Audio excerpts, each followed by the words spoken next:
하나님 아버지, 이 세상 살면서 내가 가장 잘한 일이, 내 생애 최고의 영광이 주님 만난 것인 줄 믿습니다.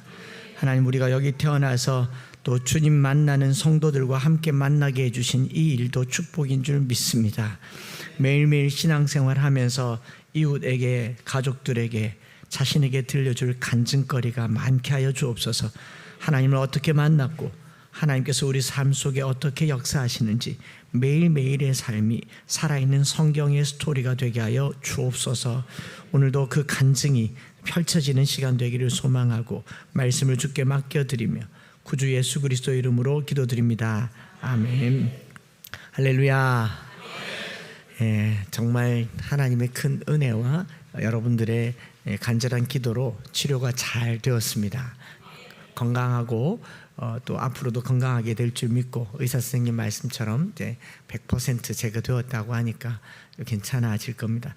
그럼에도 불구하고 여러분들 머릿속에는 살살해야 되는데, 덜 해야 되는데, 그런 마음이 있지만 제 머릿속에는 벌써 이번에는 2바퀴 돌까 3바퀴 돌까 그러고 있죠.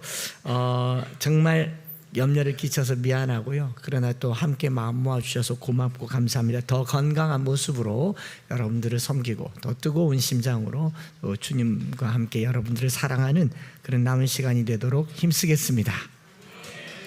네, 하나님께 영광의 박수를 드리겠습니다.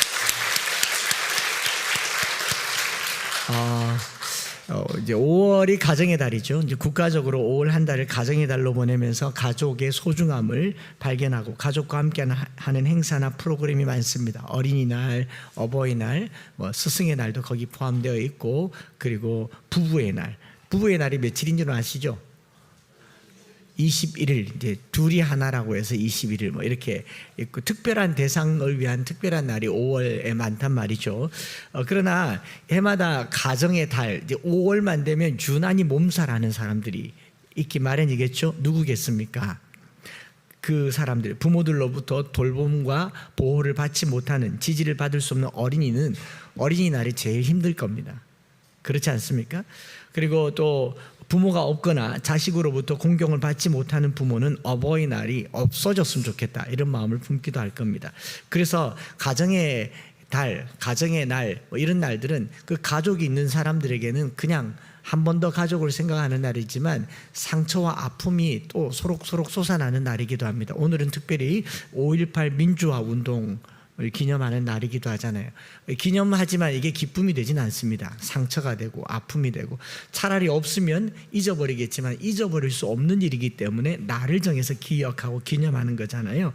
그래서 그렇기 때문에 성숙한 교회일수록, 성숙한 성도일수록 이 가정의 달을 이제 가장 괴롭게 보내야 하는 이들에게 진정한 가족이 되어주는 것이 성숙함을 나타내는 표지인 줄 믿습니다. 그래서 가정의 달에 우리 가족, 내 남편, 내 아내, 내 부모를 생각하면 그냥 일반적으로 사는 삶일 것이고, 성숙한 사람들은 가정의 달에 내 아이를 보면서 이 아이가 받는 사랑을 받지 못하는 누군가를 생각할 수 있으면 성숙한 사람이 되는 거죠. 내 아내와 남편 또 부모를 보면서 누군가 이 가족을 누리지 못한 사람들에게 더 큰 가족이 되어주는 그런 메시지를 던져주는 달이 가정의 달입니다. 그래서 실제로 가정의 달은 가족 안에 있는 소중함을 발견하는 것이 아니라 가족 밖에 큰 가족을 발견하기 위해서 만들어진 달이라는 것을 여러분 기억하셔서요, 자기 가족, 자기 부모, 또 자기 자녀에게만 잘하는 것으로 충분치 않다는 것을 잊지 마시기 바랍니다. 그래서 더 큰 가족이 되어주는 것, 사실 우리 개개인의 가정들은요, 생일 지켜주는 것만으로도 충분해요. 그렇지 않습니까? 부모님들도 부모님 생일, 자녀들 생일, 결혼 기념일 지켜주는 것만으로도 충분합니다. 그러나 크리스마스나 가정의 달에는요, 가정을 이룰 수 없는 사람들에게 가족이 되어주는 날이 특별한 기념일이 되는 것이죠. 어린이날은 돌봄과 사랑을 받지 못하고 자라는 어린이들에게 돌봄과 사랑을 베풀기 위해서 국가적으로 어린이의 소중함을 알리는 날이 어린이날이겠죠. 가족 때문에 상처받고 소외받는 사람들을 보다듬어주는 우리 엠마오 교회가 되기를 원합니다. 또 어버이날도 마찬가지입니다. 자녀들이 없거나 섬길 부모가 없어서 가슴 아리를 하는 어른들에게 특별한 위로와 돌봄이 되는 날을 기념하는 게 어버이날인 것이죠.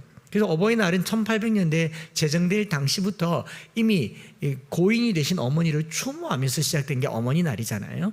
또 어린이날은 3.1 운동이 시작되고 3.1 운동이 나오고 난 이후로 1928년도에 소파 방동환 선생님이 국가가 주권을 잃었지만 어린아이들에게는 주권, 독립된 인격체로 돌봐줘야 한다고 해서 생긴 게 어린이날인 걸 두고 본다면 혜택을 받지 못한 사람들에게 혜택을 나누어 주는 게 이 가정의 날의 특별한 메시지다라는 겁니다. 그래서 그런데 지금은 그렇지 않죠. 자녀들을 선물로 그리고 놀이동산과 여행에 눈뜨게 만드는 날이 이제 어린이날입니다.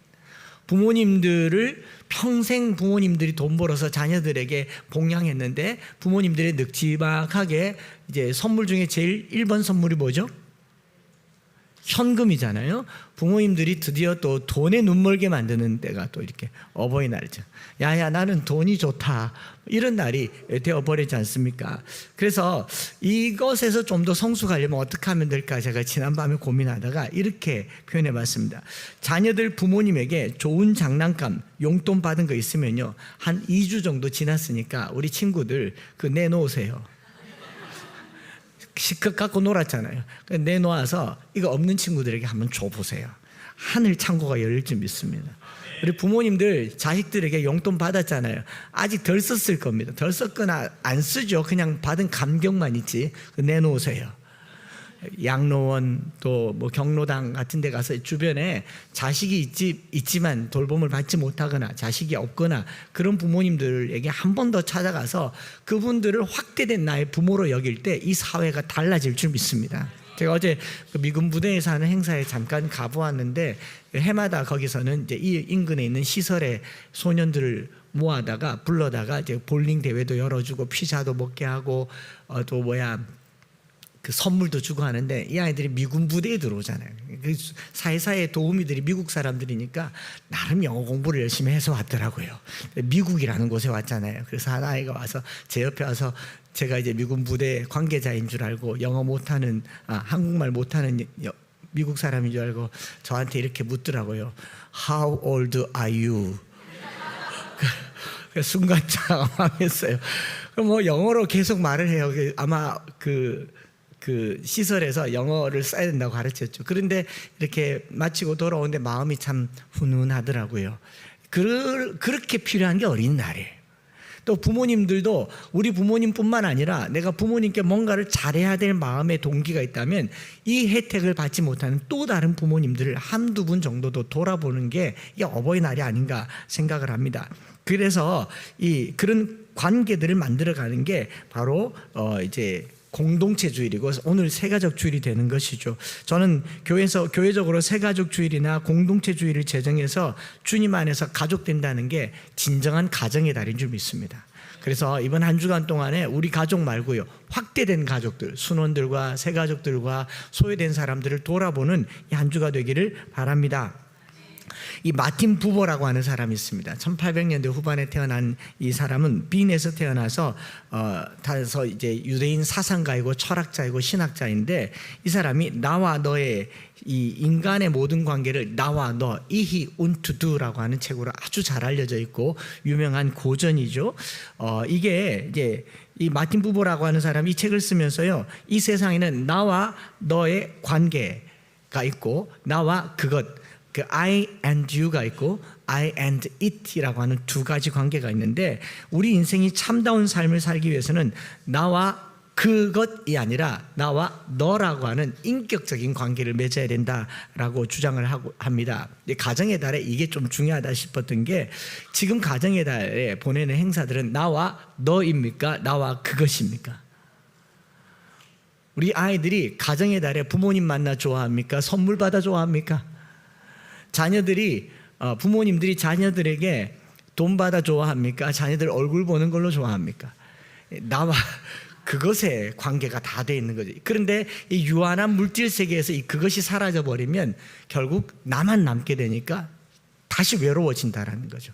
그래서 나와 그것이 아닌 나와 너의 관계로 발전하는 것이 진정한 관계다라고 하는 것을 보면서요, 참다운 인간의 내면을 발견하기 위해서라도 나와 너의 관계를 맺어야 한다라고 얘기를 하고 있거든요. 그러니 이 한 주간 동안요, 서로를 볼 때에도 부부 사이에도 뭐 아주 옛날에 아주 100만 년쯤 전에 제가 제 아내에게 이제 결혼 기념일이라고 여보 네 뭐 해줄까 물었더니 저희 집사람이 그냥 던지는 말이었는데 제게는 의미심장하게 들리더라고요. 반짝거리는 거 갖고 싶다. 와, 깜짝 놀랐어요. 한 번도 그런 말을 써본 적이 없는. 그래서 교동시장에 갔잖아요. 교동시장에 가서 이렇게 반짝거리는 걸 두루두루 보고 사진을 막 찍어서 보여줬어요. 금가락지 시장 가서 이게 좋나 했는데 집사람이 기다려봐라, 칠곡에서 교동시장까지 택시 타고 왔더라고요. 직접 봐야 된다는 거죠. 저희 관계는 부부 관계가 아니라 나와 그것의 관계였습니다. 100만 년 전의 얘기입니다. 지금은 아닙니다. 뭐 끼고 다니지도 않아요. 그런데 우리 대부분의 관계가 이렇게 형성되더라라는 거죠. 그래서 가정의 달을 그렇게 보내지 말자. 선물 주고 용돈 주고 받음으로 가정의 달을 보내지 말고요, 서로 소중하게 여기고 또 그 소중히 여김을 받지 못하는 사람들에게 소중한 마음을 전하는 그런 나와 너의 관계를 맺어가시기를 축복합니다. 오늘 우리가 읽은 데살로니가 전서 2장의 말씀이 나와 너를 가장 극명하게 보여주는 본문이에요. 뭐 구체적으로 설명할 본문의 해석들도 많지만 딱 오늘에 맞는 말씀이다, 하나님께서 그렇게 주셨다라는 생각을 하는 게, 사도 바울이 데살로니가라고 하는 곳에서 새 안식일에 복음을 전했습니다. 시간으로는 3주일 정도 되고 또 길게 머물러도 6개월 되지 않은 아주 짧은 시간 데살로니가에 머물면서 복음을 전했어요. 그럼에도 불구하고 바울이 한 1년쯤 지난 후에 데살로니가 교인들에게 쓰는 편지의 내용치고는 봐도 세 주 보거나 뭐 길게 봐도 몇 달밖에 보지 못한 사람들에게 참 가식적으로 친절하게 쓰고 있다. 알면 얼마나 안다고, 친하면 얼마나 친한다고, 그 짧은 시간 만났던 데살로니가 교인들에게 얼마나 친절하고 가족 같은 친밀한 표현들을 쓰고 있는가. 이 장에 보면 다른 장과 유난하게 다른 친밀한 어휘들이 많은데 그중에 형제들아라는 표현을 이 데살로니가 전서 전체에서 이 장이 제일 많이 씁니다. 형제들아, brothers and sisters라는 말을 쓰면서요, 여기 1절, 9절, 14절, 17절에 형제들아라는 말을 쓰잖아요. 제가 예전에 그 새가족 부를 할 때 어떤 여자 청년이 새가족으로 왔는데 제가 환영을 하면서 반갑게 맞았는데 자기가 나중에 그러더라고요. 저를 보면서 아니 저 목사님 나를 언제 봤다고 이렇게 나를 친한 척하나, 가식 전에 그 영업용 아닌가, 뭐 그런 생각을 했다고 그래요. 저는 사실 아니거든요. 여러분, 목회자가 성도들을 볼 때 이 세상 죄 가운데 살다가 교회를 걸어오는 이 모습은요, 너무너무 영광스럽고 승리하는 모습이에요. 여러분들이 교회까지 오는 발걸음이 쉽겠습니까? 어떤 분은 50년 만에 온 분들도 있고 어떤 분은 뭐 10년 만에, 어떤 분들은 그냥 부모님에게 끌려서 오기도 하겠지만 그렇게라도 교회 오는 게 저는 너무 반가워서 인사했는데 그게 진심으로 안 들리더라는 거죠. 사도 바울이 데살로니가에 쓴 편지가 데살로니가 교인들이 딱 받았을 때 우리를 아나? 얼마나 잘하나? 이렇게 생각할 수 있는 표현들이 많다라는 겁니다. 그리고 더 나아가서 마틴 부보가 말했던 나와 너라고 하는 관계 언어를 여기서 가장 많이 씁니다. 여기 본문을 2장 1절부터 쭉 뒤에 보면 나와 너를 사용하는 흔적들을 찾아볼 수 있을 겁니다. 나와 너의 복수형이 우리와 너희잖아요. 우리와 너희란 말이 거의 매절에 나옵니다. 그 우리가 1절부터 우리가 너희 가운데, 2절에 너희가 우리가, 3절에 우리의, 또 4절에 우리가 우리 마음에, 너희도 우리가 우리 너희 우리 너희, 나와 너라고 하는 표현을 끊임없이 쓰면서 이들 사이의 관계가 물질이 아니라 이 나와 너라고 하는 관계 속에 있다라는 것을 우리 너희라는 말을 계속 쓰는 거죠.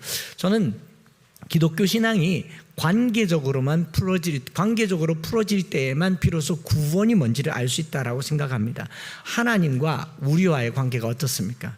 하나님께서 구약성경 또 신약성경 전체 우리를 말할 때 나는 너의 하나님이 되고 너희는 내 백성이 될 것이다. 나는 너희 아버지가 되고 너희는 나의 자녀가 될 것이다. 우리와 하나님과의 관계 속에 있는 게 기독교 신앙입니다. 그런데 기독교 신앙이 아닌 다른 종교들은요, 나와 그것으로 되어 있습니다. 여러분, 부처님하고 친하게 지내려고 절에 갑니까? 절에 갈 때는요, 목적이 분명합니다. 응답받고자 하는 삶의 번영과 축복이 있어요. 나와 그것입니다. 무속신앙, 토템, 애니미즘, 모든 종교들은 나와 그것에 집중되어 있기 때문에 신을 이용하는 거죠. 그런데 기독교 신앙은 그렇지 않아요. 부처님이 우리랑 친하게 지내기 위해서 산으로 부르겠습니까? 이 무더운 여름에. 근데 예수님, 우리 하나님 어떻습니까? 하늘의 하나님이 시내산에서 모세를 부르는데 모세가 헉헉거리면서 올라오는 게 너무 힘드니까 안 되겠다, 너 내려가서 천막 지어라, 장막을 지어라. 성막을 짓고 시내산에서 하나님이 내려오셔서 장막에서 그들 속에 한복판에 지내시는 분이 하나님이십니다. 백성들 속에서 백성들과 함께 지내기를 기뻐하시는 분이 하나님이시죠.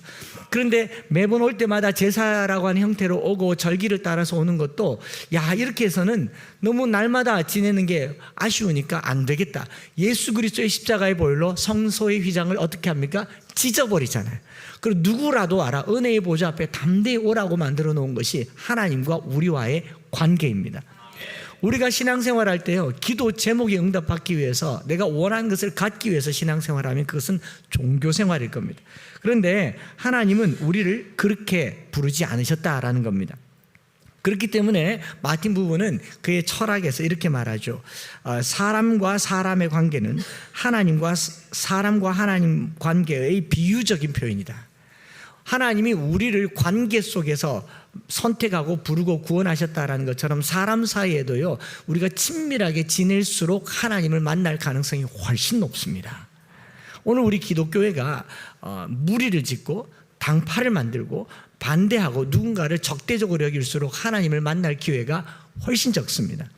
그러니까 성경에서 말하고 있는 것처럼 부모와 자녀, 아내와 남편, 그리고 이웃과의 관계를 선하게 만들어 갈 때 하나님을 만날 길이 열린다는 것을 또 믿으시기 바랍니다. 어제 저녁에 한 분 할아버님이 자전거 타고 이렇게 국수 먹는데 이렇게 지나가시면서 보시더라고요. 제가 들어오셔서 같이 식사하자고 그랬는데 안 들어오세요. 그래서 제가 이제 그냥 맨발로 달려나가 봤어요. 달려나가서 계속 쳐다보길래 어쩐 일이냐 했더니 사실 여기가 원래 내 땅이었는데 이전 교회에 팔았대요. 선친으로 요 다 우리 동네 땅인데 여기를 교회에 팔았는데 지난 얼마 동안 교회가 조용하고 차가 한 대, 두 대밖에 없어서 마음이 아팠다는 거예요.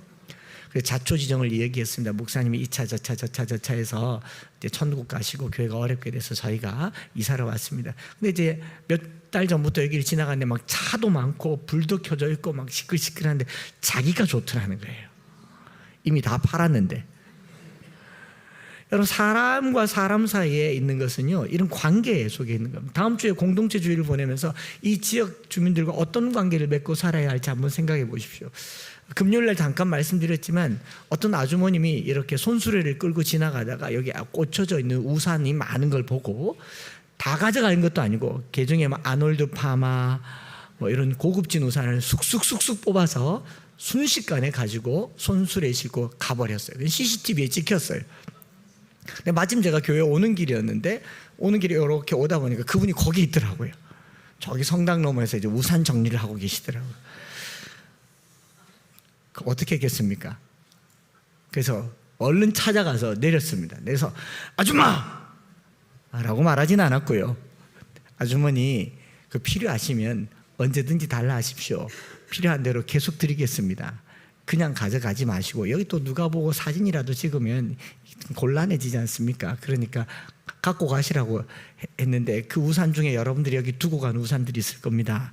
그래서 교회 왔는데 우산 누가 세벼갔다고 상처받지 마시고 교회 두고 간 물건은 다 이웃이 가져가는 물건이다 이렇게 생각하시면 되고, 또 누가 신발 신고 갔다 필요해서 가져갔다 이렇게 생각하시면 되고, 뭐 교회에 신발 도둑이 있더라 우산 도둑이 있더라 이렇게 하지 말고 그걸 계속 집착하게 되면 나와 그것이 되는 거예요. 근데 그것보다 더 중요한 것은 나와 그가 되는 거죠. 나와 너가 되는 거죠. 그 사람이 내 우산 가져가서 친해진다면 10개라도 드리겠습니다. 100개라도 드리겠습니다. 그게 우리가 만들어가야 될 공동체의 세상이다라는 거죠. 그래서 사도 바울이 이 데살로니가 전서 2장에 꾸준하게 우리가 너희에게 이 표현을 계속 쓰면서 그 데살로니가 사람들, 고작 세 안식일에밖에 복음을 못 전했지만 그 사람들과 끈끈한 관계를 유지하고 있다는 것이 본문이 전하고자 하는 이 이면의 메시지다라는 겁니다. 그런가 하면 그 데살로니가 교인의 관계를 나와 우리와 너희라고 하는 그 사이에 또 꾸준하게 등장하는 15번이나 등장하는 단어가 있는데 그게 뭐냐면 하나님입니다.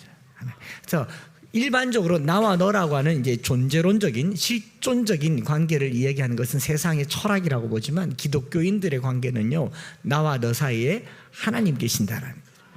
그래서 2절, 4절, 5절, 8절, 9절, 10절, 12절, 13절, 14절, 15절 이 15번의 우리와 너희라는 표현과 더불어서 많이 나오는 우리와 너희 그리고 하나님, 이걸 빼면요 데살로니가 전서 2장은 읽을 게 없어요. 의미도 안 통하고 뜻도 없습니다. 거기 나타나는 모든 것들은 나와 너 사이에 하나님이 계시고 이 하나님의 복음을 전하기 위해서 나는 고난도 받고 너희도 환난도 받고 많은 일들이 있었지만 나와 너 사이에 이 하나님 때문에 나는 애써 너희를 섬겼다라는 것을 얘기하는 게 이 2장 전체의 이야기입니다. 왜 이렇게 말을 했는가 하면 이 바울이 살던 이제 그 2000년 전에 그 시대에 이 돌아다니면서 지식과 정보와 지혜를 가르쳐주는 방랑교사라는 게 있었습니다. 방랑교사, 이제 떠돌이 교사들이죠. 방랑교사들은 마치 우리나라로 치면은 그 시주 받으러 다니는 승려가 있잖아요. 다니면서 이 집에 애군이 끼었다, 이 집은 곧 좋은 일이 있을 것이다 하면은 시주를 쭉 부어주잖아요. 2000년 전에도 하나님의 말씀이든 아니면 그리스의 철학이든 이런 철학들을 전해주면서 돈을 받는 사람들이 있었어요. 방랑교사라고 얘기합니다. 이게 뭐 우리나라로 치면 장날에 저기 한쪽 구석에 만담꾼이라는 게 있잖아요. 내가 서울에도 한성에도 가보고 내가 저기 당나라에도 가보고 막 그런 얘기 들으려고 사람들이 모여가지고 한참 듣다 보면 한참 재밌을 때 주머니 돌려요. 무슨 말인지 아시겠죠? 이게 그때도 있고 지금도 있습니다. 유럽 여행 가보세요. 유럽 여행 가보면 악사들이 길거리 연주를 하는데 야 정말 낭만의 도시라고 하고 계속 듣고 있어 보세요. 곧 여러분들 앞으로 주머니가 돌아와요. 공짜가 없습니다. 또 누가 무슨 기묘한 옷을 입고 이렇게 서 있는데 옆에 가서 인증사진 찍잖아요. 돈 내야 돼요.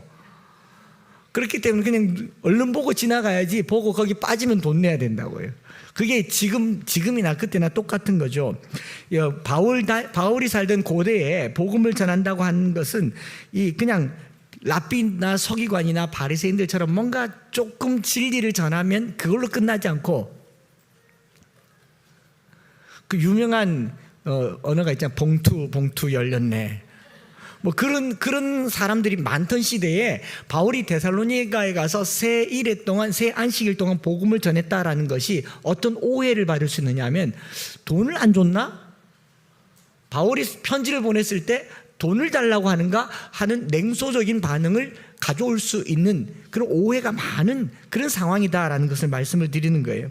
바울 역시도 이 복음을 전할 때 이상한 소식을 전했잖아요. 죽은 자가 살아났다, 예수가 왕이다, 이런 말을 전했을 때에 신선했습니다. 신선해서 사람들이 더 들으려고 하지만 더 들으려고 하면 항상 돈을 내지 않습니까? 여러분 앱을 깔아서 무료 앱이라고 해서 깔아서 썼는데 좀 더 해보려고 하니까 가입하라 그러잖아요. 연회비를 내라 그래요. 세상에 공짜가 어디 있습니까? 공짜인 것처럼 그렇게 다가오는 거죠.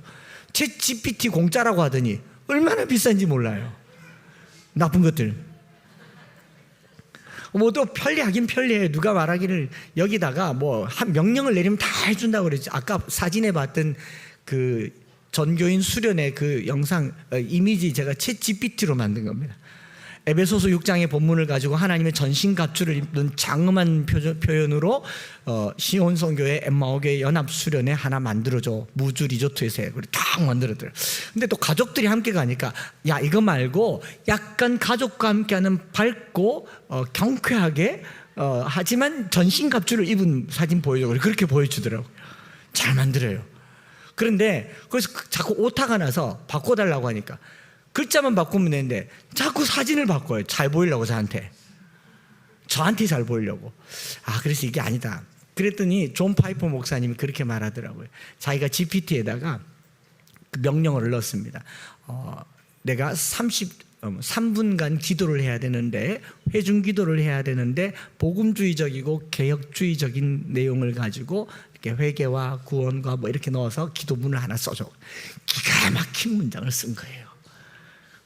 그 기가 막힌 문장을 쓴 거예요. 근데 그 문장을 다 읽고 나서 존 파이프 목사님이 이렇게 말합니다. 너희가 입술로는 나를 경외하되 마음은 내게서 멀도다. 이 인공지능이 만들어 놓은 문장이 영혼이냐 마음이냐. 우린 좋은 결과물을 기대하기 때문에 쓰지만요, 거기는 영혼이 없잖아요.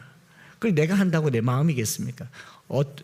어설프더라도 허투루 살더라도 손 갖고 사십시다. 자꾸 하면 돈 내라 한다니까요. 돈 내야 돼요. 그러니까 바울을 방랑교사로 여기는 사람들에게 나와 너희의 관계, 우리와 너희의 관계가 우리와 물질의 관계가 아니라 우리와 너희라고 하는 관계에 매여 있다라는 것을 말하기 위해서 이 장을 쓰는 겁니다. 여러분, 교회 생활은요, 물질 생활이 아닙니다.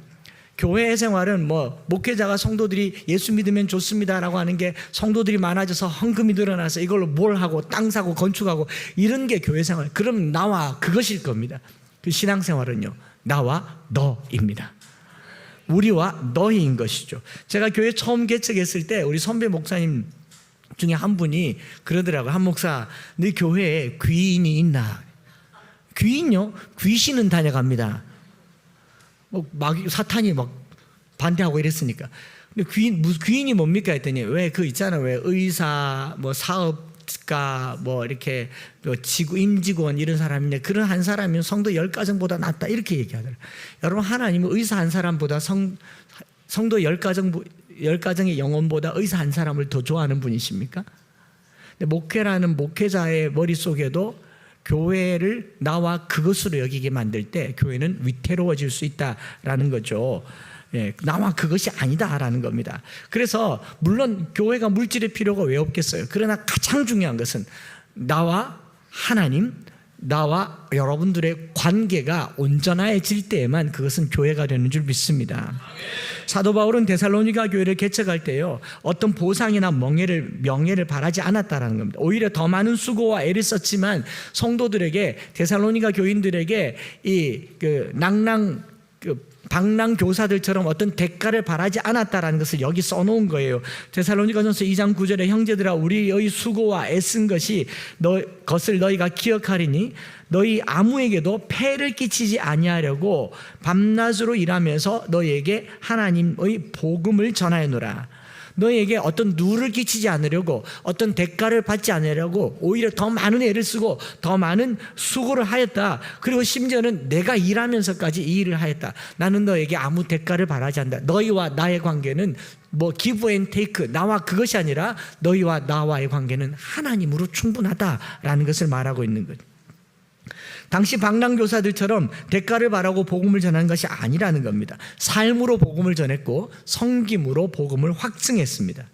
성도들에게 짐이 되지 않으려고 수고를 많이 하는 겁니다. 제가 열심히 목회를 하면서 여러분들에게 내년에 뭐 사례 올려달라고 그럴까?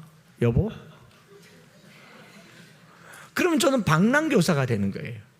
서로의 필요를 채워주는 과정에서 살아가는 거죠. 저희 엠마오 교회 개척하면서 우리 장로님, 지금 장로님들과 함께 레위기 공부하면서 그렇게 했었어요.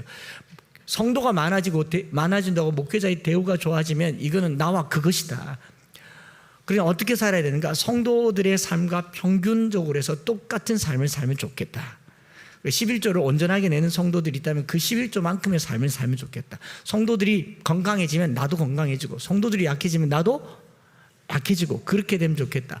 이제 그런 시점쯤이 된 것 같아요. 그러면 전 내년에 훨씬 사례를 많이 받을 수 있겠다. 아멘 안 하셔도 돼요. 이걸 관심을 많이 가지면 나와 그것이 된다고요. 근데 목회자인 저에게 관심은 여러분들입니다. 여러분들이 내는 물질이 아니고요, 우리가 만들어내는 재물이 아니고 여러분들의 영혼이 잘 되고 범사가 잘 되기를 축복합니다.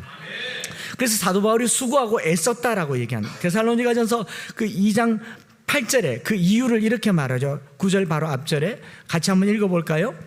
우리가 이같이 너희를 사모하여 하나님의 복음뿐 아니라 우리의 목숨까지도 너희에게 주기를 기뻐함은 너희가 우리의 사랑하는 자 됨이라.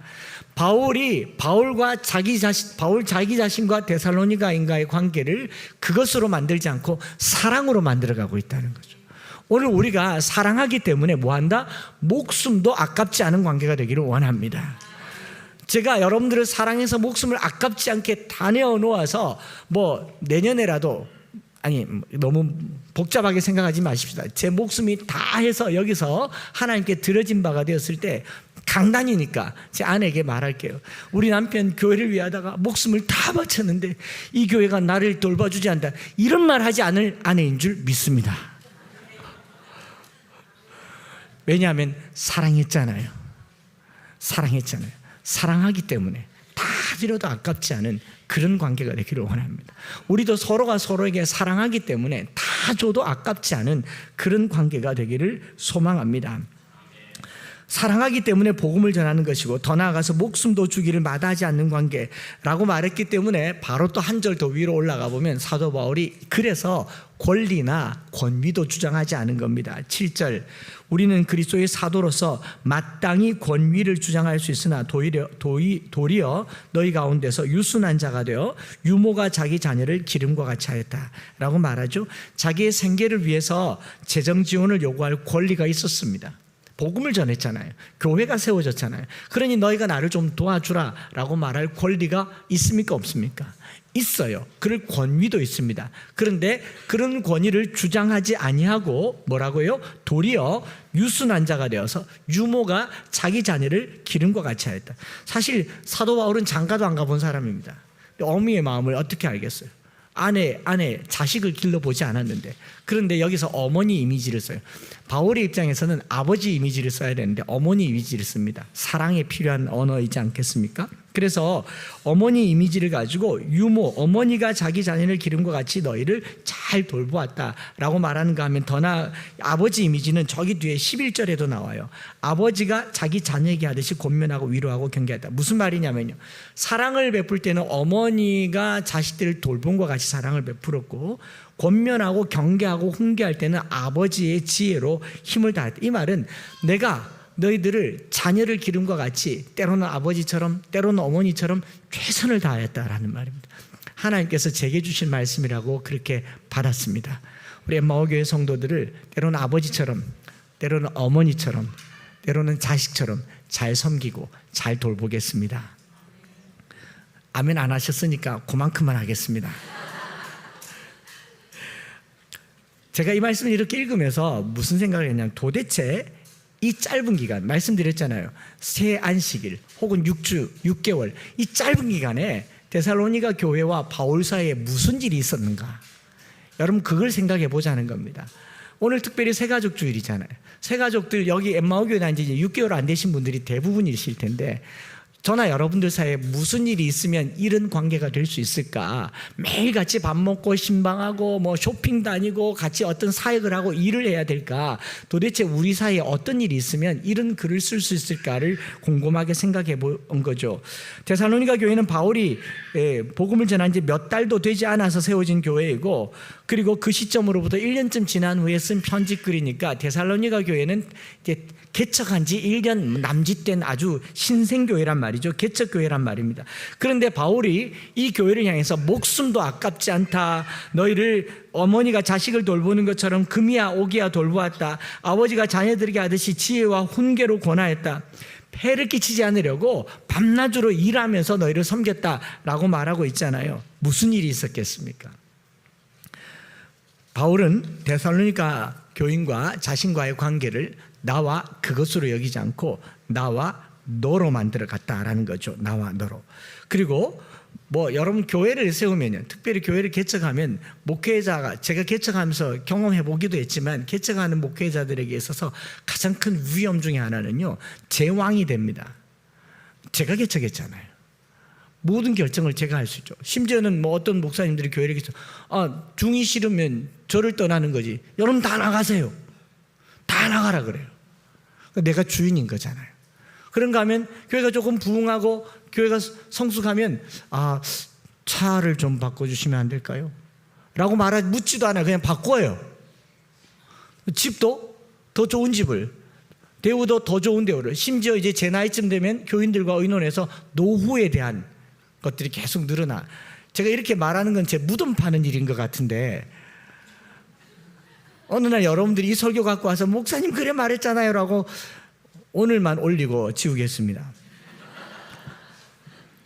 그런데 그 교회의 성장세에 따라서 대우가 달라지고 노후가 달라지고 차가 바뀌고 심지어는 세습까지 하게 되는 이런 세상은 나와 그것이죠. 목회자가 성도들이 목적이 아니고 이 땅에서 성도들을 섬기라고 보낸 그 목적에서 흐트러져서 성도들을 통해서 나의 노후와 나의 재물과 나의 명예를 얻는 것이 목회의 본질이 되어버린 겁니다. 굉장히 그릇된 목회고 위험한 목회를 하고 있는 겁니다.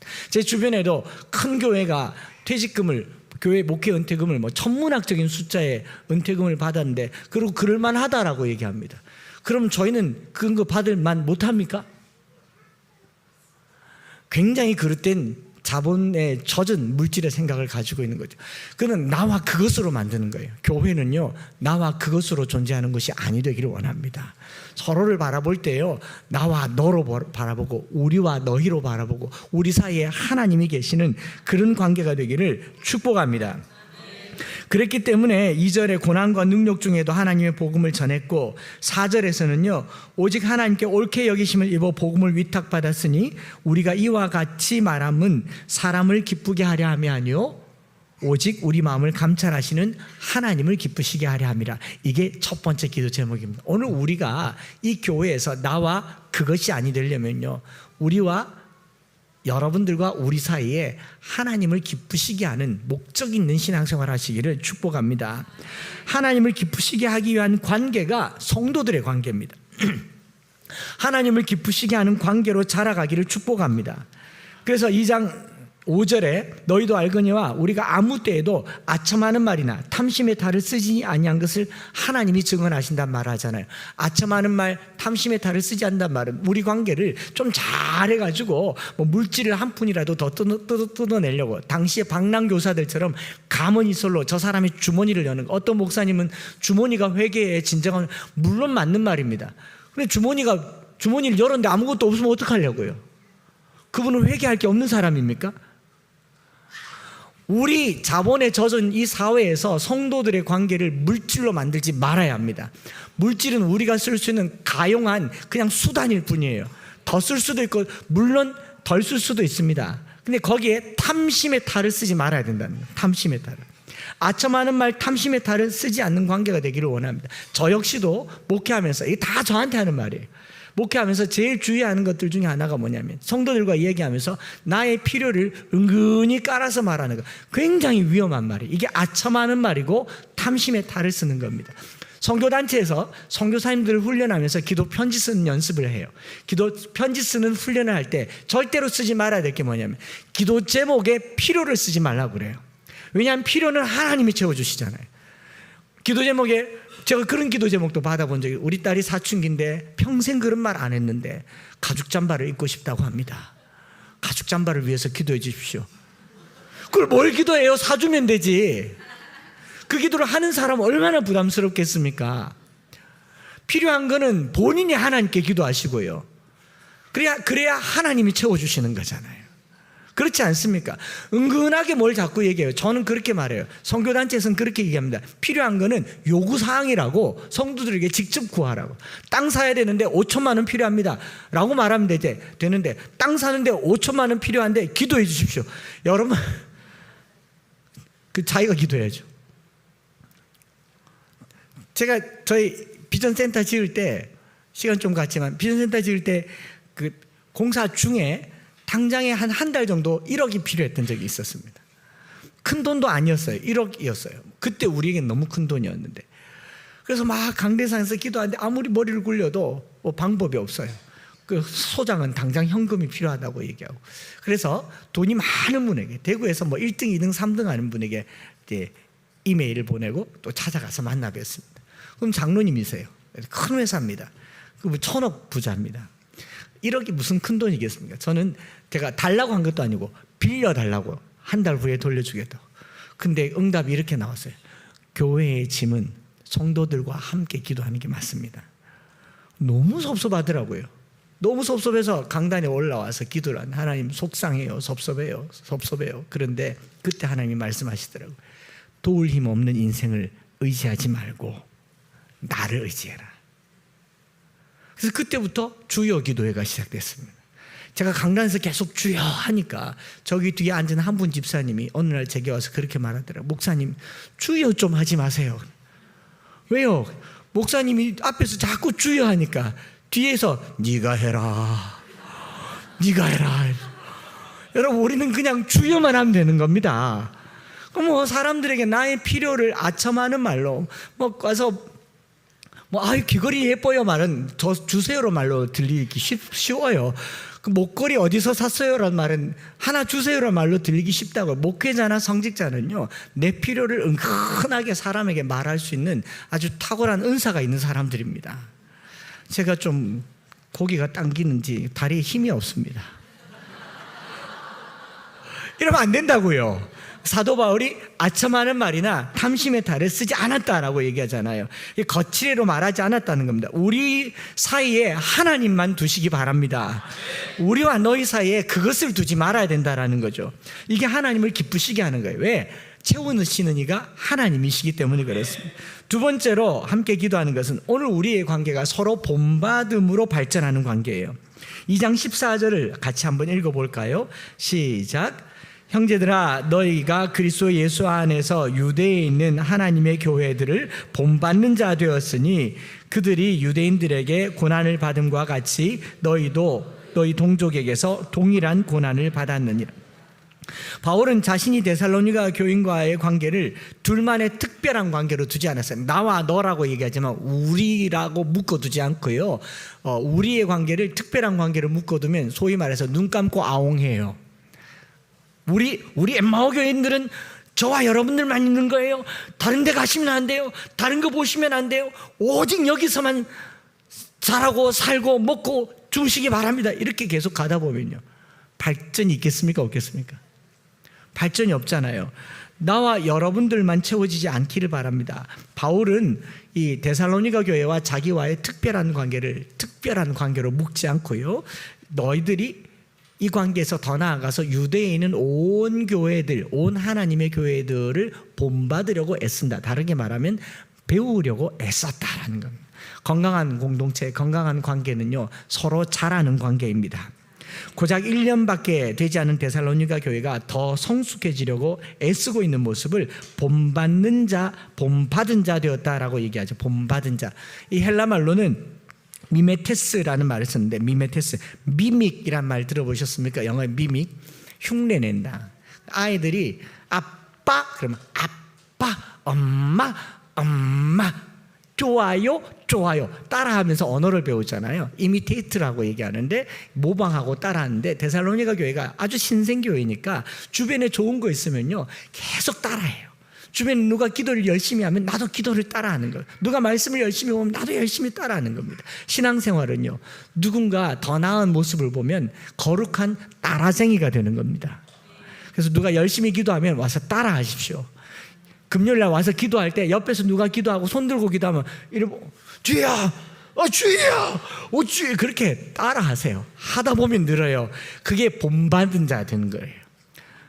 막 전 넘사벽이다 하고 담을 딱 치고 저기는 뭐 저 사람이니까 저렇지, 모태신앙이니까 저렇지, 뭐 3대 신앙이니까 나는 못한다 그러면 절대로 발전하지 않습니다. 신앙생활은요, 거룩한 것을 본받은 자가 되는 겁니다. 그래서 곁에 가서 계속 본받고 따라하는 저와 여러분들 되시기를 축복합니다. 최근에 제가 교제하고 만난 목사님들 중에 40대 목사님들이, 저보다 한 10살 정도 더 아래 목사님들이요, 자신의 부족함을, 제가 봤을 때 부족하지 않아요. 저는 40대 때 그분들보다도 더 형편없었는데, 이분들이 지금 40대인데도 굉장히 훌륭하게 목회를 하고 있는데, 자기 부족함을 계속 인식하면서 선배 목사님들 찾아가서 배우고 듣고 묻고 계속 뭘 따라하려고 해요. 목사님처럼 하고 싶어요, 이렇게 하고 싶어요, 이렇게 하고 싶어요. 그 모습을 보니까 제 스스로 어떻게 되겠습니까? 더 열심히 하게 됩니까? 안 됩니까? 더 열심히 하게 돼요. 그분들에게 좋은 선배가 되기 위해서. 그런데 최근에 멀리 있는 대구에 있는 꽤 큰 교회 담임 목사님이 40대 목사님이 전화가 오셨어요. 목사님, 저희 교회에서 엠마오 교회를 탐방을 가고 싶대. 제가 처음에 어이가 없어서 웃었어요. 목사님, 누가 누구 교회를 탐방한다고? 우리가 지금 그 교회 가서 보고 배워야 되는데. 아닙니다, 목사님. 저희 교회 리더들이 리더 훈련을 마치고 한 30명 정도가 30명이 엠마오 교회 오면 자리가 없습니다. 근데 엠마오 교회에 배울 게 있어서 온대요. 근데 저는 눈물겹도록 고마웠어요. 우리가 뭐 자존감이 높아지고 우리가 막 뭐 이렇게 어깨에 힘줄 그런 교회 아니잖아. 아무것도 없고 딱 봐도 보잘것없는 교회에 누군가가 배우러 온다고 하는 게 너무 기뻤고, 근데 그분들이 젊고 큰 목회를 하는데, 제가 그 목사님 잘 알아요. 아버님 때부터 훌륭한 목사님이신데 뭔가를 배우려고 한다는 게 너무 마음에 감동이 됐어요. 여러분, 신앙생활요, 배우려고 해야 돼요. 배우려고 하는 겁니다. 뭔가 좋은 것이 있으면 본받으려고 해야 됩니다. 주변에 본받을 만한 사람이 있으면요, 따라다니십시오. 지난주에도 말씀드렸지 않습니까? 따라다니세요. 네, 니랑 밥 한번 먹자. 의아함은 그래 하는, 경상도 말로 이거 전문 용어입니다. 한번 따라해 보십시오. 의아함은 그래 할 수 있노? 지금 당황스럽죠? 네. 어떻게 하면 그렇게 할 수 있나? 표준말로 번역하면 그렇습니다. 성도와 교회는요, 여러 교회들에게 본이 되는 것을 본받아 자라가는 교회입니다. 세 번째로, 하나님을 함께 바라보는 관계입니다. 바울과 데살로니가 교인들은 서로 떨어져 있지만 하나님의 영광을 위해 동행하는 관계였습니다. 그래서 바울은 얼굴을 보지 못했지만 마음은 거기 보고 있다, 함께 있다라고 말하죠. 17절과 18절에 형제들아, 우리가 잠시 너희를 떠난 것은 얼굴이요 마음은 아니니 너희 얼굴 보기를 열정으로 더욱 힘썼노라. 그러므로 나 바울은 한 번 두 번 너에게 가고자 했으나 사탄이 우리를 막았도다. 뭐 실제로 사탄이 막았는지는 모르겠지만 그만큼 보고 싶다는 거예요. 그만큼 보고 싶다. 떨어져 있는데 그만큼 보고 싶다. 새 안식일에 복음 전했던 사람을 그만큼 보고 싶다라는 거죠. 저도 여러분들 보고 싶습니다. 왠지 가식쩔죠. 보고 있는데 보고 싶습니다. 여러분들, 저 아까 들어오면서 저 막 손잡고 괜찮습니까? 기도했습니다. 늦게 알았습니다. 해주지 않았어요. 저 역시도 그런 관계로 함께 하나님을 바라보는 관계가 되기를 원해요. 말씀의 결론이 이런 거죠. 19절과 20절이 2장의 결론입니다. 같이 한번 읽어볼까요? 우리의 소망이나 기쁨이나 자랑의 면류관이 무엇이냐? 그가 강림하실 때에 우리 주 예수 앞에 너희가 아니냐? 너희는 우리의 영광이요 기쁨이니라. 주 예수 앞에 서 있는 바울과 데살로니가 교인, 함께 하나님을 바라보고 있잖아요. 함께 하나님을 바라보면서 옆에 서 있는 이들을 영광으로 여기고 있는 겁니다. 여러분, 올림픽이나 무슨 경기가 끝나고 나면 함께 금메달 받는 사람이 이렇게 등단할 때 옆에 있는 사람들 어떻겠습니까? 우리의 영광이요 면류관이잖아요. 우리 엠마오 교회 성도들 모두가 함께 하나님을 바라보고 함께 하나님께 나아가는 그런 서로에게 영광과 기쁨이 되기를 원합니다. 여러분들은 저에게 영광이요 면류관입니다. 옆에 분들에게도 그렇게 한번 인사할까요? 시작. 여러분들은 저에게 영광이요 기쁨입니다. 특별히 오늘 엠마오 교회에 처음 와서 1년도 안 되는 성도들, 다 데살로니가 교인이잖아요. 오늘 여기 와서 1년도 안 되는 성도들 다 데살로니가 교인이잖아요. 근데 그 짧은 시간 동안 저랑 어떻습니까? 라포가 많이 형성된 줄 믿습니다. 서로에게 영광과 기쁨이 되기를 축복하면서 지난 3월부터 5월까지 새 가족들을 영상으로 한번 만나 우리의 영광과 기쁨의 무드를 같이 한번 만나보도록 하시겠습니다.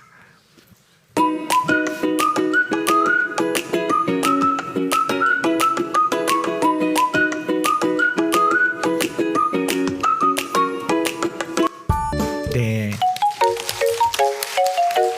찐 식구 되심을 환영합니다. 안녕하세요. 저희는 3월부터 엠마오 교회에 등록한 김종구, 박민아, 윤희성입니다. 예, 저희 예성이는 이제 초등학교 1학년이고요. 엠마오 교회에 등록해서 함께 신앙생활을 할 수 있게 돼서 너무 즐겁고 또 감사합니다. 네, 저희가 엠마오 교회를 오게 된 계기는 제가 회사에서 업무적으로 알고 지내던 분께 남편이 대구에서 일을 하게 되어서 저도 언젠간 대구로 이사 가야 한다고 말씀드리니까 대구 가면 이 교회에 한번 가보라고 추천해 주시더라고요. 그분이 303 비전 성경 암송 노트 소책자도 주셔서 성경 암송에 관심이 생겼고 대구 가면 엠마오 교회에 한번 가봐야지 생각하고 있었고요. 처음 왔는데 성경 암송하는 모습이 인상적이어서 바로 등록하게 되었습니다. 처음 예배당에 왔을 때 가장 인상 깊었던 점은 세대를 아울러서 온 가족이 함께 예배를 드린다는 점이었습니다. 사실 이전 교회에서는 예성이는 유치부로 가고 저희는 장년부에서 따로 예배를 드렸기 때문에 엠마오 교회에서 예성이와 다 같이 예배 드리는 것이 처음에는 어색하고 집중도 좀 안 되는 것 같고 적응이 잘 안 됐었습니다. 그런데 이제 2달 정도 지나니까 예성이랑 함께 손잡고 찬양하고 기도하는 시간이 얼마나 소중한지 깨닫고 있습니다. 또 인상적이고 좋은 점은 예배 끝나고 함께 식사를 하는 것이었습니다. 함께 식사하며 일상을 나누고 신앙생활을 공유하다 보니 더 쉽게 친해질 수가 있었고 또 교회에도 잘 적응할 수 있었던 것 같습니다. 엠마오 교회의 가장 좋은 점은 어떤 것인가요? 안녕하세요. 제가 엠마오 교회를 오게 된 것은 성경 가르치고 성경 읽고 배우는 교회가 없을까 하는 마음으로 제가 그런 교회를 찾고 있는 중에 롬팔 이팔 책을 보고 제가 엠마오 교회를 선택을 했습니다. 이 성경을 읽고 암송하고 배우는 것이 너무나 귀하다는 것을 알게 되었습니다. 그리고 또한 저희 후대들이 성경을 많이 읽고 암송하고 배워서 성경 가리키는 교회 엠마오 교회를 오게 되었습니다. 저는 교회를 원래 다녔었고 13년 정도 안 다니다가 단일 기도의 영상을 보고 용기를 내서 다니게 되었습니다. 그런데 힘들었던 부분은 저는 집 앞에 1분 거리도 기차 타고 교회를 나가지 않았던 사람이에요. 그런데 제가 고속도로 타고 30분 정도 칠곡까지 와야 되더라고요. 두 번째 고민은 아이가 적응을 할까, 아이가 대예배를 같이 기다릴 수 있을까, 이 고민을 정말 많이 했고, 그런데 5개월 가까이 되어 가고 있는데 그 칠곡 교회가 멀게 느껴진 적이 한 번도 없어요. 가는 길에 아이랑 같이 노래 부르고 가면서 이제 저희 아이도 너무 좋아해서 하나님의 은혜가 아닌가 싶고요. 처음에 방문할 때 문 앞에서 들어오지 못하고 차 안에서 영상으로 그냥 예배 보고 집으로 돌아갔었어요. 그때 제 기억 속에 최미라 집사님과 또 다른 한 분 계셨는데 정말 편하게 안내해 주시고 그 낯가림 속에서 잘 적응할 수 있도록 도와주신 점이 너무 감사했습니다. 네, 감사합니다. 이제 직접 우리 배경애 권사님께서 짧게 한번 또 현장에서 엠마오 교회 신앙생활 하게 된 간증을 짧게 해주시면 좋겠습니다. 박수로 모시겠습니다.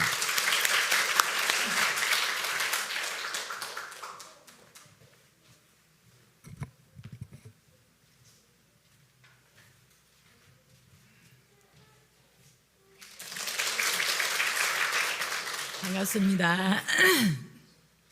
먼저 하나님께 엠마 교회로 보내주신 은혜를 감사드립니다. 저는 원래 달서구에서 칠곡까지 집이 칠곡으로 10년 전에 이사를 왔어요. 달서구까지 10년 정도 이제 신앙생활을 하다가 주일날은 괜찮더라고요. 주일날은 봉사도 하고 근데 수요 예배를 가다 보니까 제 직장이 동명인데 경상도 말로 셀이 밟고 가도 한 시간이 넘어요. 수요 예배를 참여를 해도 한 1시 반 정도밖에 예배를 못 드리겠더라고요. 그러고 이제 새벽 기도를 갔어요. 그는 이제 집 가까운 데 갔는데 열심히 이제 기도 생활을 하고 있는데 어느 날 줄 지나고 갔는데 그 비밀번호 도록 있잖아요. 도하록. 그게 딱 설치가 돼 있는 거예요. 저는 비밀번호를 모르잖아요. 그 누가 이제 그분 성도들이 오시면 들어가겠는데 들어갈 수가 없잖아요. 그래서 이제 하나님께 기도를 하기 시작했어요. 하나님, 집 가까운 곳에 교회를 주시든지 아니면 교회 가까운 데 집을 주시든지 이제 계속 이제 기도를 하기 시작했어요. 그런데 이제 기도응답이 이제 부모님을 모시게 된 계기가 됐어요. 친정 부모님이 저희랑 같이 사시게 됐는데 집을 먼저 주시대요. 하나님 응답하시고. 그래서 이제 퇴사를 하고 교회를 막 찾으러 다녔죠. 이제 쇼핑하듯이 막 다녔어요. 주일 되면 요 교회 갔다 저 교회 갔다가 막 하는데 하나님 응답이 않으신가 하고 있는데 우리 후배 집사님께서 언니 엠마오 교회 한번 와보세요. 말씀도 너무 좋고 예배가 너무 은혜스럽고 그래서 한번 왔죠. 그동안에 제가 잠자던 영혼이 깨어나는 것을 실감을 하게 됐어요. 일주일 내내 목사님 말씀이 생각이 나고 다른 교회는 제가 뭐 대형 교회, 소형 교회 다 가봐도 계속 잠이 오고 그냥 그때뿐이었는데 말씀이 이 교회는 다르다.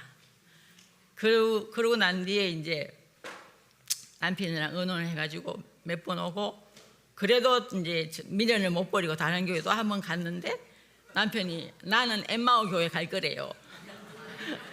그래서 이제 그러면 정해졌다 이러고 있는데 복병이 나타났어요. 저희 아버님께서 그 다른 교단 장로님이신데 본인은 죽어도 그 교단에 있는 저 교회로 가시겠대요. 그 다른 데는 이상하게 그 뭐 주일날도 덥다고 아이스크림 사 먹고 이런 교회는 안 가겠대요.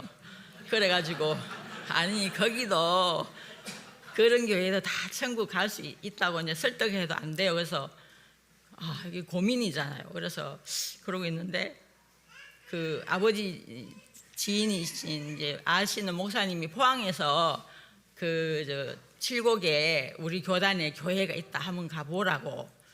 만약에 거기서 아버지가 정해지면은 저는 꼽다시 이제 아버님 따라 가야 돼요. 우리는 마음에 정하기를 이제 엠마오 교회를 정했는데 그래서 기도를 했어요. 지혜를 주시라고 그랬더니 아버지께 제가 말씀드렸죠. 그러면 그쪽 교회를 먼저 가보겠습니다. 왜냐하면 찬양도 먼저 하는 사람이 불리하거든요. 찬양대회 그렇잖아요. 저기 대회 나가면. 그래서 그 다음에 이제 아버지를 모시고 왔는데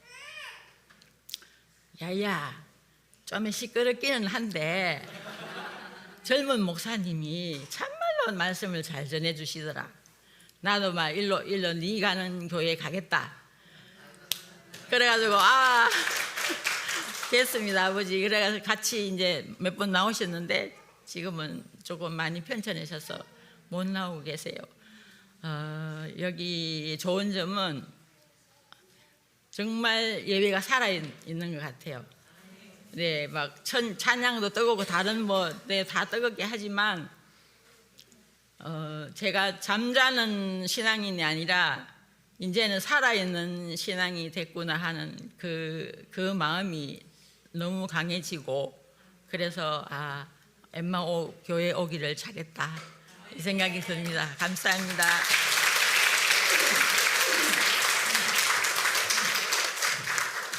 네, 감사합니다. 이제 이렇게 새가족분들이 잘 정착할 수 있도록 돕는 교회 새가족부의 프로그램이 하나 있습니다. 짧은 영상으로 한 번 더 보시고 이제 함께 찬양하고 기도하려고 합니다.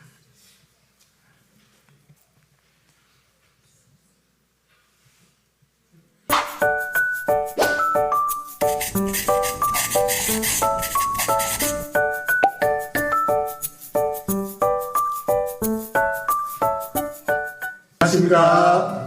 어교체 일기생 임재명 신주현 집사입니다. 엠마오교회에 오신 것을 환영합니다. 어교처는 어소와 엠마오교회는 처음이지 줄임말입니다. 이런 성도님들은 필수적으로 다녀가셔야 합니다. 처음 교회 와서 적응하기 정말 힘드네. 어떡하지? 엠마오 성도님과 빨리 친해지고 싶은데 어떻게 할 방법이 없을까? 한창수 목사님과 진한 대화를 하고 싶은데 가능할까? 식사 봉사라도 하고 싶은데 어떻게 하지? 엠마오 교회는 천국 가는 길도 가르쳐 준다는데 사실일까? 궁금한 모든 것을 알려드립니다. 빨리 적응하고 흥가족이 되는 길은 어교처뿐입니다. 어교처로 오세요. 네, 감사합니다. 곧 이제 어서와 교회는 엠마오 교회는 처음이지 프로그램 또 할 텐데 어떻게든 사실은 서먹하고 낯설고 또 이전 교회나 또 이전의 삶들 때문에 발이 잘 안 떨어질 때에 저와 여러분들이 우리 관계를 더 주님 안에서 주님을 바라보고 주와 함께 걸어가는 시간 되도록 하겠습니다. 우리 좀 축복하면 좋겠습니다. 주 안에 우린 하나 모습은 달라도 예수님 한 분만 바라네.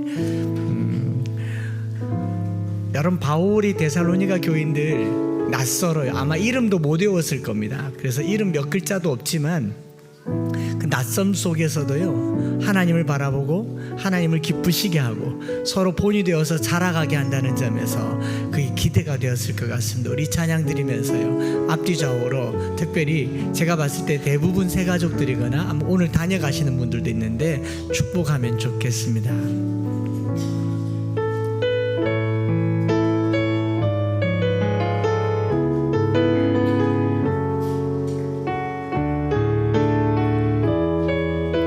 주 안에 우린 하나 모습은 달라도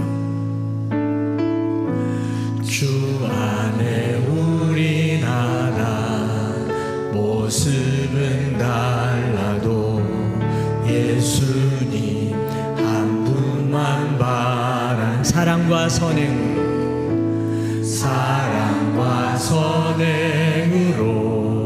서로를 격려해 따스한 보듬어가리 주님 우리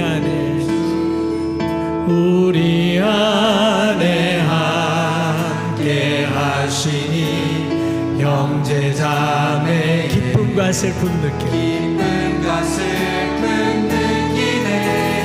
내 안에 있는 주님 모습 보내 주님 기뻐하시네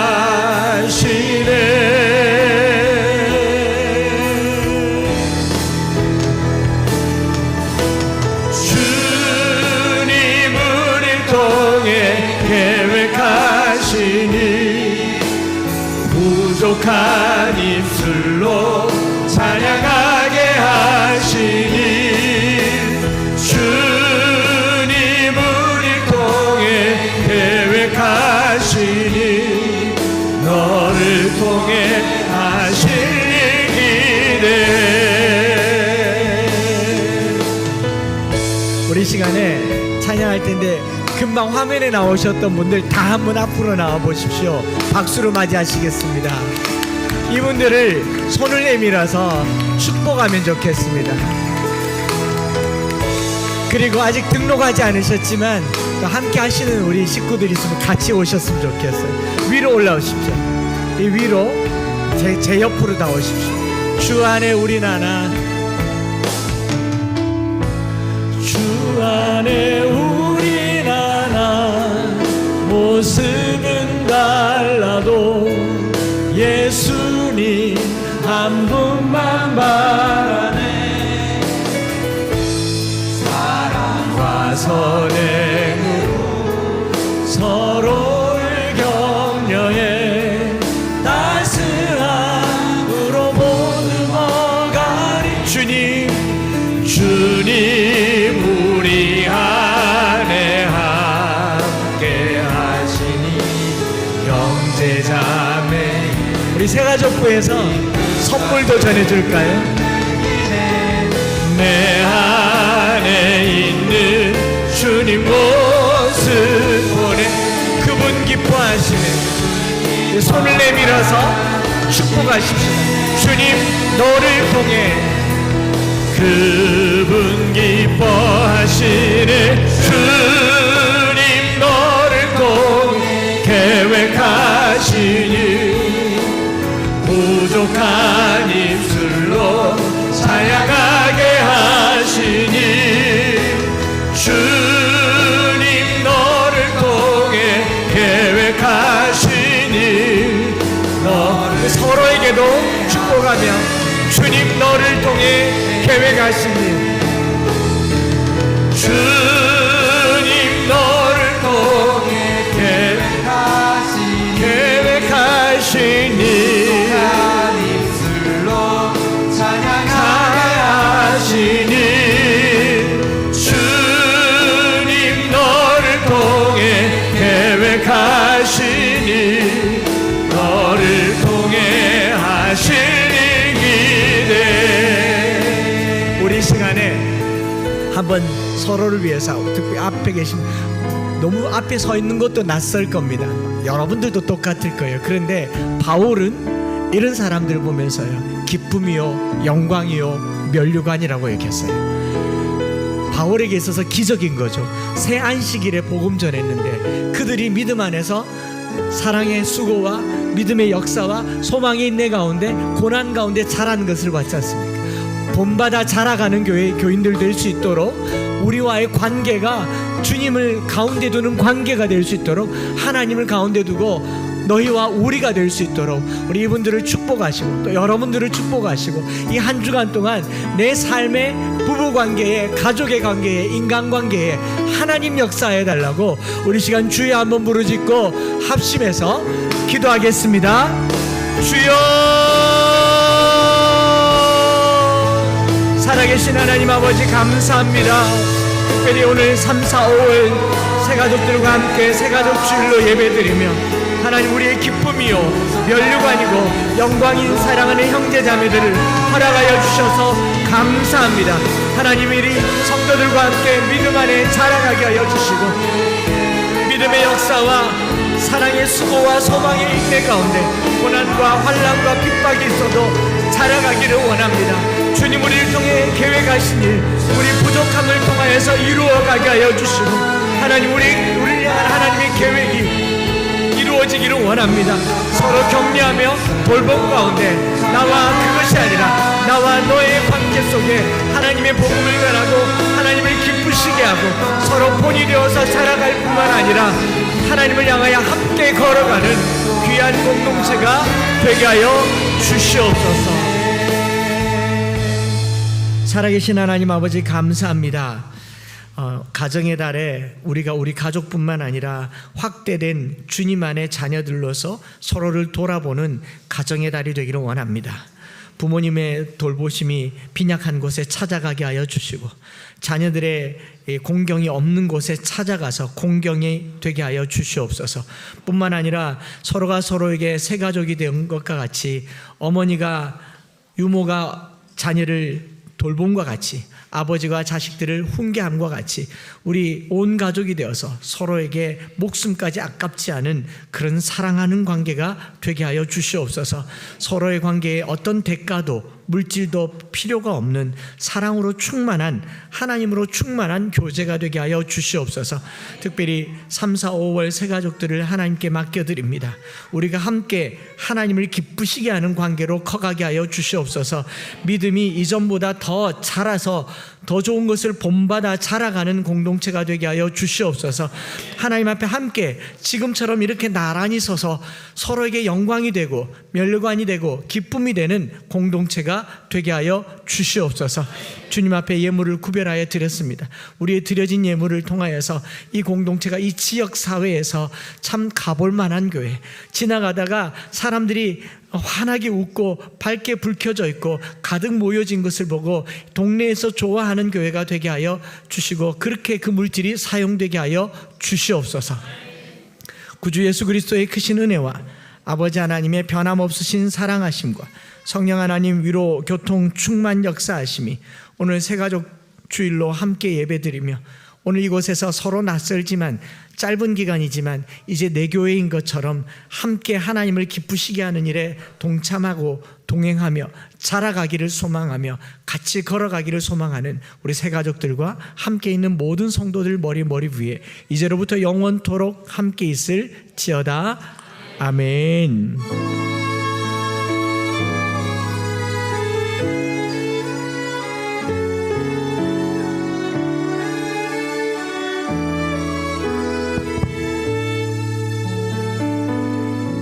아멘. 우리 크게 한번 박수하시겠습니다. 네, 그 소문난 맛있는 밥 맛있게 드시고 그러지 하시겠습니다.